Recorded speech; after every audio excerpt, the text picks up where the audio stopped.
Congress shall make no law respecting an establishment of religion.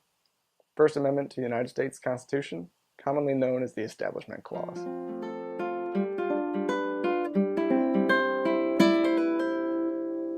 So most Americans are generally aware of the freedoms that we have afforded through the Constitution, and specifically the First Amendment freedoms. Freedom of speech, the freedom of religion, these are the things that we think of first when we think of American freedoms and American values. But something that not everyone's familiar with is something called the freedom of conscience. And the freedom of conscience is really just the freedom and the right to think for yourself.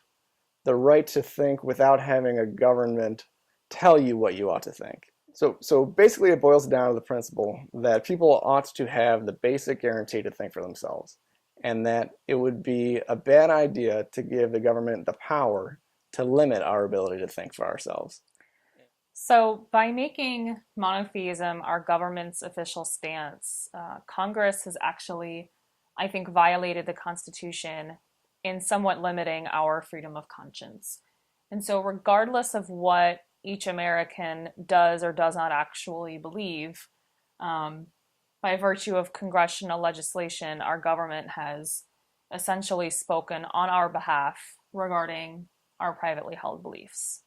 So examples of congressional legislation, there are 3 of them from the 1950s during the height of the Red Scare and anti-communism.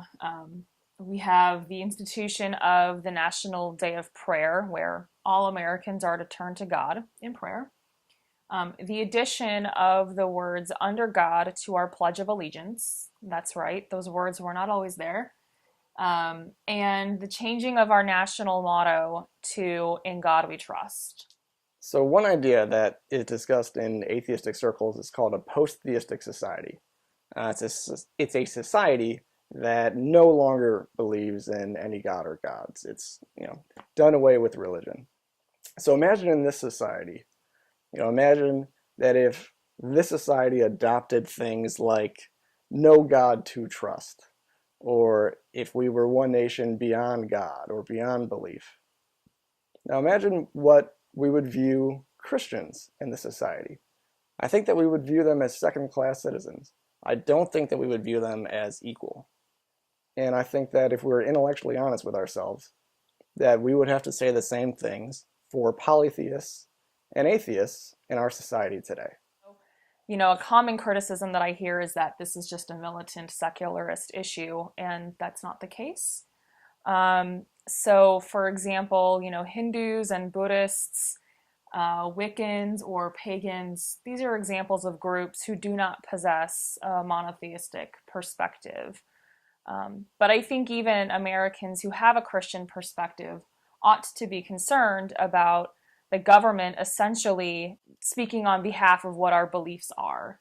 So as one prime example, the executive director for Americans United for the Separation of Church and State, Reverend Barry Lynn, he's actually a United Church of Christ minister. So I think that's pretty interesting. We ought to have a system of government that is just as God neutral or just as secular as the Constitution itself. I'm C.L. O'Hanlon.